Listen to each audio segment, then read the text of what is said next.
Hola a todos, bienvenidos al episodio 2 del mítico Benfica, el podcast en español dedicado al incomparable Sport Lisboa y Benfica. Mi nombre es Ricardo Cataluna y es un placer estar aquí con vosotros para hablar sobre este club que nos encanta y apasiona cada vez más. Quiero aprovechar para agradecer los mensajes de apoyo que he recibido con relación al primer episodio. Muchísimas gracias por vuestras sugerencias y por haber compartido el podcast con vuestros amigos. Os pido que sigan así, ¿vale? Queremos llegar a cada vez más personas, por lo que vuestro apoyo, que desde luego agradezco, es fundamental. El episodio de hoy será especialmente dedicado a un hombre que es muy probablemente el entrenador más importante de la historia del club. Un ciudadano del mundo que colocó al Benfica en la cima del mundo. El húngaro Béla Guttmann.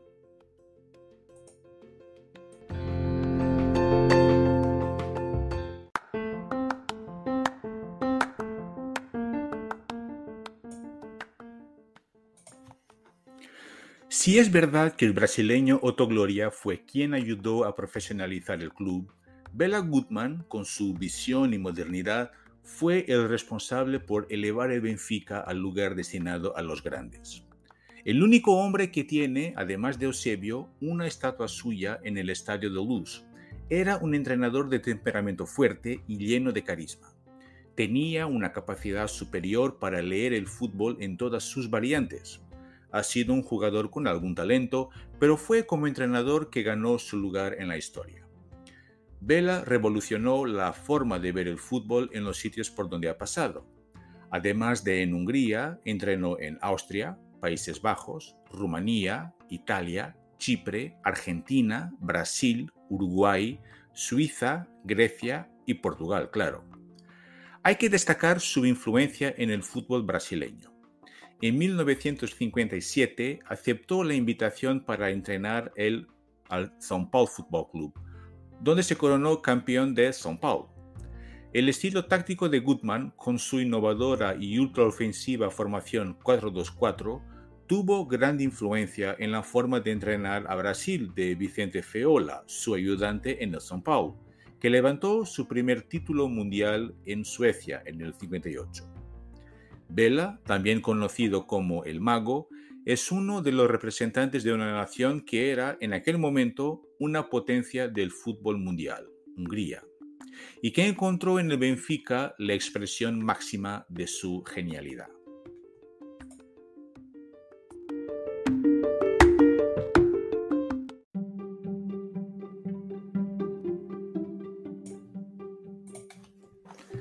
Béla Guttmann nació en Budapest, Hungría, el 27 de enero de 1899. Procedente de una familia extremadamente humilde, como la mayoría de las familias de Europa del Este de la época. Hijo de judíos, fue educado por sus padres en la pasión por la danza. Sin embargo, en su adolescencia conoció el fútbol y nada sería igual. Pero antes de hablar del Béla, hombre del fútbol, hablemos solamente del hombre, especialmente de dos momentos que marcarían su vida y que dejarían huellas en su personalidad. En 1926, Guttmann se va a Estados Unidos, país que no tenía gran expresión en el mundo del fútbol. Se dedicó más a la enseñanza de la danza, con la que se enriqueció rápidamente, mientras jugaba en los Giants de Nueva York para no perder el contacto con el deporte. Como se explica en un reportaje de João Pedro Silveira en la página 00, en Nueva York descubrió el capitalismo en su forma más gloriosa y atractiva, y pronto se encontró en Wall Street invirtiendo el dinero que ganaba. Con un dedo para los negocios, aprendió rápidamente a invertir en el momento y lugar adecuados, haciéndose rico y ganando una legión de amigos que le acompañaban a todas partes. Todo iba bien hasta un famoso jueves de octubre de 1929, que pasó a la historia como el Jueves Negro. el día en que los mercados de valores y capitales de la Bolsa de Nueva York se hundieron, llevando a la ruina a millones de personas en Estados Unidos. En ese día, Goodman perdió $55,000, una fortuna en aquella época. Pobre y sin dinero, fue abandonado por todos. La pobreza y la humillación dejarían fuertes marcas en la personalidad de Goodman, que a partir de ese periodo consideraría su seguridad financiera como la primera de todas las prioridades.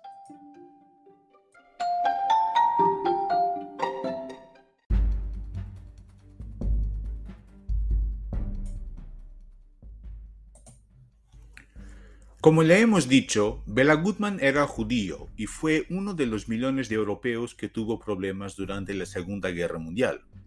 Fue en la calle Arpad, en Újpest, donde el entrenador húngaro se escondió de los nazis en el ático de su cuñado, escapando de las ejecuciones y deportaciones al final de la Segunda Guerra Mundial. Se refugió en una pequeña habitación que siempre pasó desapercibida a las frecuentes visitas de la Gestapo. Se pensó durante años que Goodman había estado exiliado en Suiza, pero su biógrafo, el inglés David Bolchover, que escribió el libro de Supervivientes del Holocausto a gloria del Benfica, descubrió lo que ha pasado con el húngaro en esos años sombríos. De hecho, no estaba a salvo, sino que se escondía en Újpest. Luego se entregó y fue a un campo de trabajos forzados cerca de Budapest, arriesgándose a ser deportado a Auschwitz. Sin embargo, escapó saltando por la ventana de un primer piso con otras 5 personas. Entre ellos estaba Erno Erbstein, otro gran entrenador de fútbol. Lamentablemente, su padre y su hermana fueron asesinados por los nazis, al igual que muchos de sus amigos y familiares.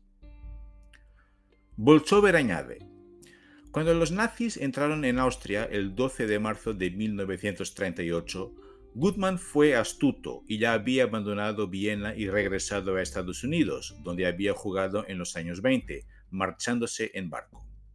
Pasó unos meses en Nueva York antes de la Segunda Guerra Mundial, intentando formar un nuevo club de jugadores europeos, pero no consiguió ninguna inversión.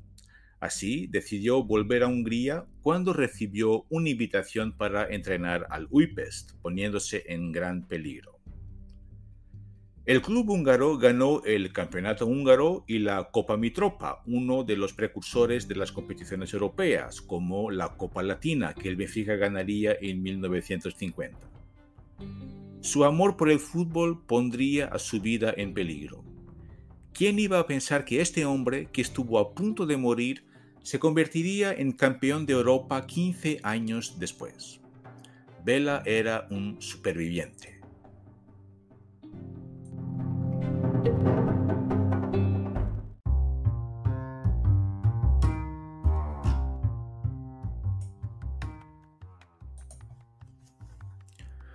Goodman llega a Portugal el 1 de noviembre de 1958 para entrenar el Futebol Clube do Porto. En Oporto, una temporada fue suficiente para ganar el campeonato nacional y cuando el club lo celebraba, para sorpresa de los directivos del norte, el entrenador húngaro ya tenía una casa alquilada en Lisboa y un compromiso con el Benfica. Goodman, astuto como siempre, entendió que en el Benfica estaría más cerca de ganar y firmó un contrato con cifras muy altas para la época. Cuando llegó el momento de firmar, se dice que entonces también exigió la inclusión de un premio por ganar la Copa de Campeones. Los directivos de Benfica se rieron. Para ellos un triunfo europeo así era impensable. Goodman pidió 200.000 escudos. «Oh, hombre, no pongas 200, pon otros 100». Goodman pensó que era una buena idea. Fueron 300.000 escudos y acabó ganando 2 Copas de los Campeones. En 1961 llega a su primera final de la Copa de los Campeones de Europa tras haber eliminado al Hearts de Escocia, el Újpest de Hungría, en cuartos enfrenta al AGF de Dinamarca y en semifinales derrota al Rapid de Viena de Austria. En ese momento Austria era una gran potencia del fútbol europeo, que lo diga la selección portuguesa, que había sido derrotada años antes por la selección austríaca por 9 goles. En la final, disputada en Berna y todavía sin Eusebio, el Benfica encontraría otro gigante del fútbol mundial, el Fútbol Club Barcelona. En ese equipo jugaban 3 referencias del fútbol húngaro: Cibor, Coxis y Kubala, los españoles Suárez y Garay y el brasileño Evaristo. El Benfica jugaría esa final con Costa Pereira, Mário João, Ângelo, Germano, Cruz, Cavém, Neto, Mário Coluna, José Augusto, Santana y José Águas. La final de los palos cuadrados, que está disponible en YouTube, fue un partido emocionante. El Barça se queja de la mala suerte y cree, probablemente con razón, que si los palos fueran redondos habría ganado el partido. He visto la final en los últimos días y hay que destacar a 2 jugadores. Germano hace un partido extraordinario y Mário Coluna, especialmente en el segundo tiempo, es el jugador con ritmo, pase y gol que inclina el partido a favor del Benfica. 3-2 y llega la gloria eterna en un partido con un fútbol moderno que define lo que es el Benfica. Puede que no sea el equipo más fuerte, pero tiene la capacidad de convertir la debilidad en fuerza y superar a rivales temibles.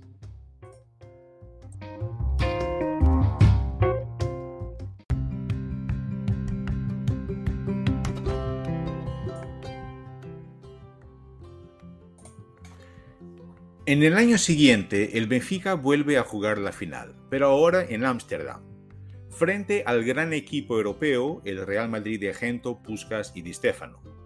Antes ha eliminado al Austria de Viena, el Nuremberg, ganando 6-0 al campeón de Alemania, y al Tottenham. La alineación del Benfica es igual al de la final del 61 con un cambio. Sale Santana y entra Eusébio de Silva Ferreira, la Pantera Negra. En el primer tiempo gana el Madrid 3-2. En el vestuario, Gutmann, astuto como siempre, dice: "Vamos a ganar porque ellos están viejos y cansados". Y en el segundo tiempo se nota perfectamente que el Madrid no aguanta el ritmo del Benfica, que marca 3 goles, 1 de Coluna y 2 de Eusebio. El Benfica y Gutmann son bicampeones de Europa.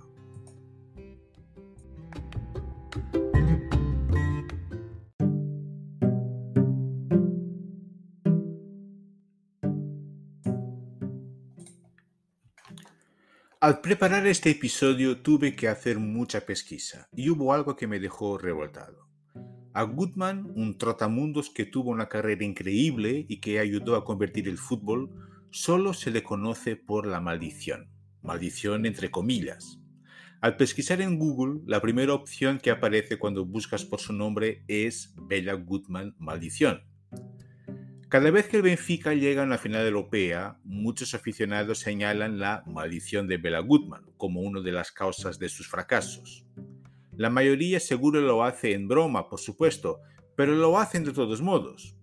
Peor aún, Béla Gutmann suele ser ofendido cuando el tema es una final europea perdida, lo cual es claramente injusto. Pero bueno, hablemos de la maldición. Lo que tenéis que saber sobre la maldición es muy sencillo. No existe maldición. Punto. De un malentendido, o mejor, de una historia mal contada, surgió una historia que solamente sirve para crear frases impactantes y generar desconfianza. Y los medios de comunicación, ávidos de historias que vender a sus clientes, están dispuestos a estimularlas. Cuando el Benfica ganó la Youth League este año, se volvió a recuperar ese mito que no corresponde a la realidad. Muchos decían: bueno, terminó la maldición. No se puede acabar algo que ni siquiera ha empezado, y es lamentable que se desprecie el papel y la influencia de una de las mayores figuras, no solamente de la historia del club, sino también de la historia del fútbol. Se dice que Gutmann, en 1962, recién convertido en bicampeón de Europa y aburrido por no haber renovado su contrato, dijo al dejar el club, entre alusiones al aburguesamiento de los jugadores, que el Benfica no volvería a ser campeón de Europa en los próximos 100 años. Solamente en 1988, cuando el Benfica vuelve a una final de la Copa de los Campeones frente al PSV Eindhoven, el periódico Gazeta dos Sports recuperó esa historia. Curioso que en las finales de 63, 65, 68 y 83 nadie haya hablado de ninguna maldición. Pero volvamos a Bolsover, que afirma en la biografía de Gutmann que no existe ninguna prueba documental que apoye la veracidad de que Gutmann haya pronunciado alguna vez algo relacionado con la maldición. Pero, claro, es más fácil seguir explotando la leyenda, convirtiéndola en hecho y así alimentar la venta de periódicos y de transmisiones en la tele. A lo largo de los años, la historia se repetía siempre que el Benfica llegaba a una final. En 1990, en la final de Viena contra el poderosísimo Milan, y en 2013 y 14, cuando llegó a la final de Europa League. La salida de Gutmann del Benfica no se decidió en el verano de 1962, ni mucho menos en contra de los deseos del entrenador. El 10 de mayo, una semana después de la victoria ante el Real Madrid, el periódico O Benfica ya anunciaba el fin de la vinculación con el técnico húngaro. A pesar de haber mucha gente que quería su permanencia, Gutmann ya había decidido su futuro. Creía que el tercer año siempre trae imprevistos y casi siempre es mortal para un entrenador.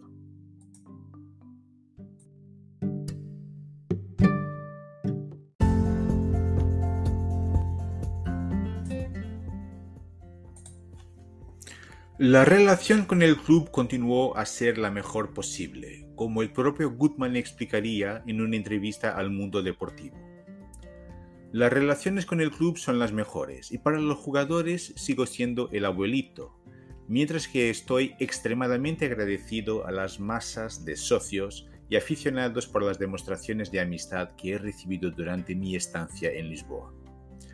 A lo largo de los años, Béla Gutmann profesó varias veces su amor por el Benfica, en público y en privado, deseando nuevas conquistas europeas para el club. Es conocida la carta enviada a José Aguas en marzo de 1963, en la que el húngaro deseaba que el Benfica ganara la Copa de Europa por la tercera vez. También ha dicho al periódico A Bola: el Benfica en este momento está bien servido y no me necesita. Ganará el campeonato nacional y volverá a ser campeón de Europa. Y hay otro dato importante. Gutmann volvería al club en 1965, lo que demuestra que Gutmann no estaba resentido con el club, pero ahora no ganaría ningún título. Entre 1959 y 1970, el Benfica tuvo a 11 entrenadores, lo que significa que el nivel de exigencia era altísimo. Un entrenador podía ganar todo en Portugal, pero si no ganaba en Europa, era sustituido. La descripción de este episodio incluye enlaces con más información sobre este asunto. Que quede muy claro, la relación de Gutmann con el Benfica siempre fue de respeto y de afecto, y que se comprueba a través de varias declaraciones del húngaro fallecido en 1981 a lo largo de los años. Pero creo que es justo destacar esta. Llueve, hace frío, hace calor, ¿qué importa? Aunque el juego sea en el fin del mundo, entre las nieves de las montañas o en medio de las llamas del infierno, por tierra, por mar o por aire, allá van los aficionados del Benfica detrás del equipo. Gran masa asociativa, incomparable, extraordinaria.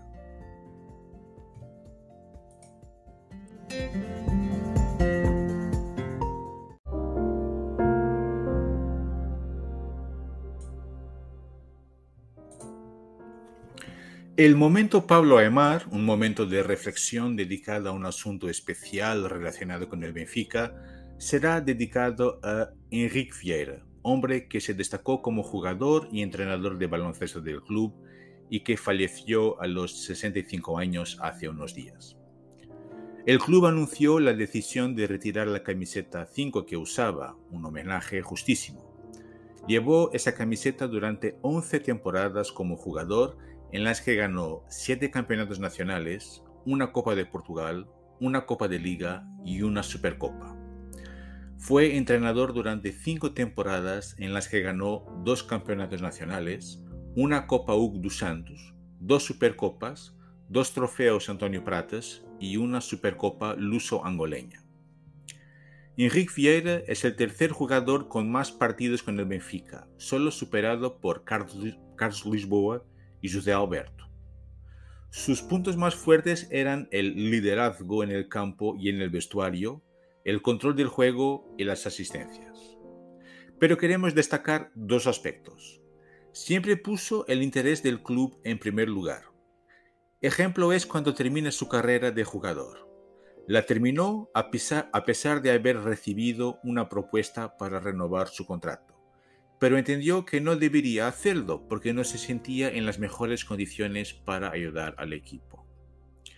También hay que referir que el capitán era un ejemplo de profesionalismo, de dedicación y de benfiquismo.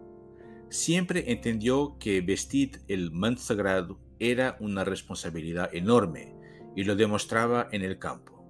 Y, por lo que dicen, era muy buena persona.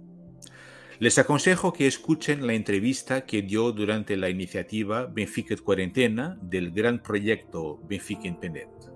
El enlace está disponible en la descripción del episodio. Una lástima que nos haya dejado tan temprano. Descanse en paz, Enrique.